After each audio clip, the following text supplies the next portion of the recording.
Welcome to this episode of Flowcasts.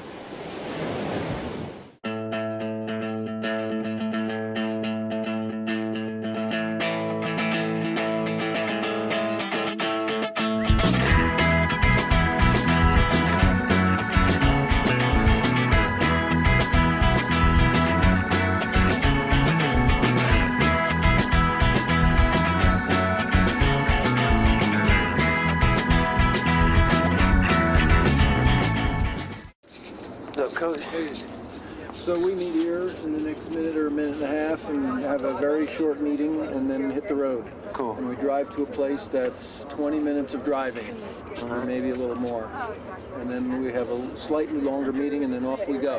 All right. This is our hardest Sunday run site. Today. A place called Gold Hill. Cool.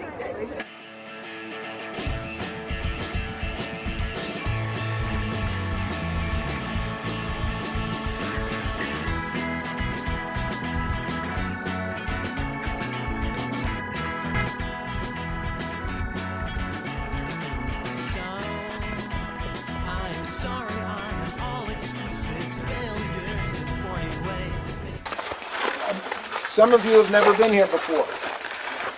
This is hillier, higher and hillier than Magnolia. So skip the extra punctuation.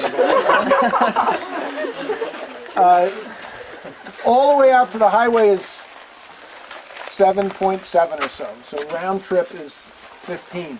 A few of you need more than that, although when you get back, if you look at the clock, you'll find that you probably don't need a whole lot more. Anyway, that direction we just came from isn't bad. You might want to, when you get out to the highway, you might want to get it over there, add on there, rather than face the difficulty of adding on when you get back here. On the uphills, pay attention to your respiration. On the downhills, deliberately hold back. The tendency here is, because you have to jog up these killer hills, to feel that you have to get the time back, and so people come pounding down the downhills and beat their legs to death. I'd rather you didn't do that. If you just go by feel, go comfortably, but deliberately hold back on the downhills, the terrain and the elevation will get the workout in for you. It's kind of a day off from having to worry about your pace and having to fret, oh, am I going hard enough? What about November? You can just bop along up here and you'll get a workout in. Any questions? Okay, let's get cracking. I'll meet you out on the road.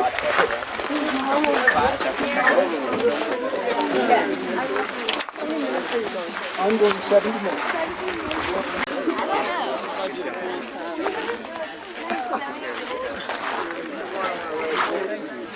Take up the whole road.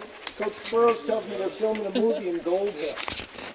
They're filming so as you go by, try to look like somebody from the 1880s. All right, here we go. I'll see you out there. Actually, I'll see you back here. I'm going to the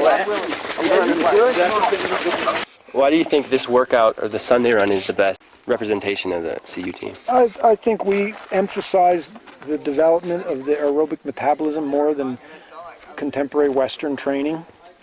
And so, where there's a school that you go to and they have some special track session that's their secret weapon. Well, we don't have any secret weapons since you're videoing everything, but I think the cornerstone of our method is long-term patient development of the aerobic metabolism. And this and the anaerobic threshold run are the two best ways to do that. Is this your favorite one? Favorite Sunday run? Each has its charms, but I like the two high ones better. This and Magnolia, I like these better. Then there's some that we do in the kind of off season that are even higher up and hairier. So, like, what's the benefit of going out here and running like slow? Yeah, good question. Well, there's no doubt that it's a hard aerobic stimulus. Honestly, I like to come up here because it's cool.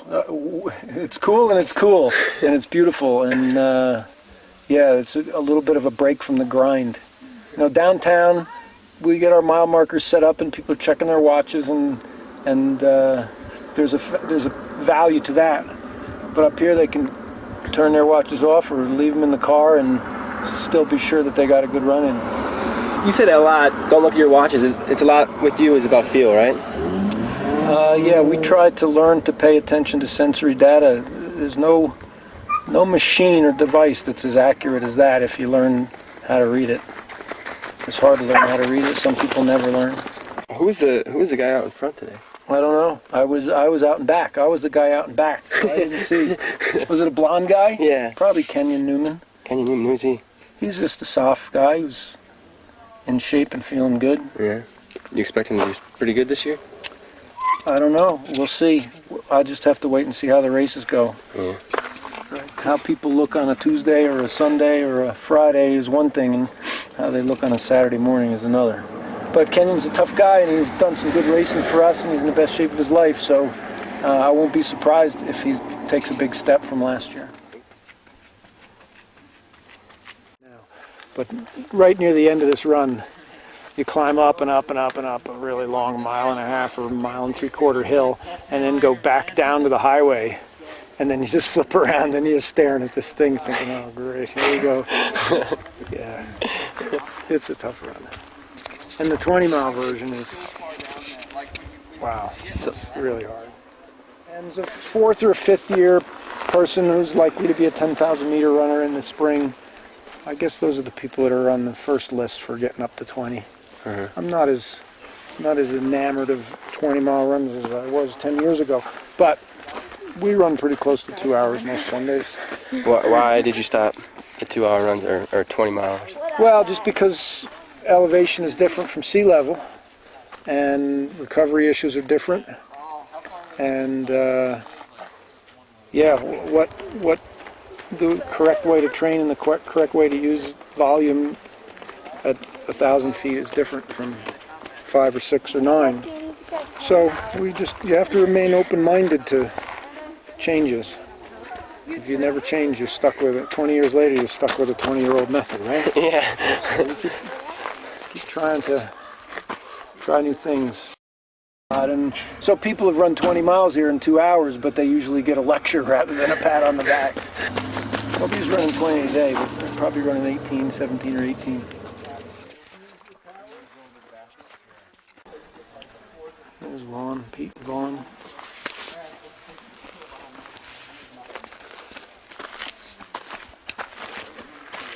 Oh man, I took it easy. My legs are really tired like hurt. That seems to be the theme of today, that everybody's sore from Friday. I think it was just the track, you know, we hadn't been on there in a while, legs aren't used to it. Hard surface, you know. At least that's what it feels like on my yes, legs. 10 steps. You still out there, are they in a group, or is everybody all spread out? I never saw him. How could you not ever see them? Well, I did, but It's out and back. I had to stop for a little pit stop. So you were I was a little behind them. studying the flora and fauna when they went by. But I think that they went out further than 55. Did you get to the highway? Yeah. And then, so they kept going on the highway? Yeah. Okay. All right. All good, as they say in Boulder. It's all good. Who's this? This is Seth DeMoore, Eric, James, Pfeiffer. How many times do you guys come up a year to Mags or here at Gold Hill? Well, approximately every other long run is one of the 2 high places, but then races come in and we don't run the day after a hard race, and then different points in the season there's no point in, you know, that when you're tapering in the cross season or the track season, there's no point in running 17, 18, 20 miles during those times. So probably come up here 3 or 4 times a year, in Magnolia 5 or 6.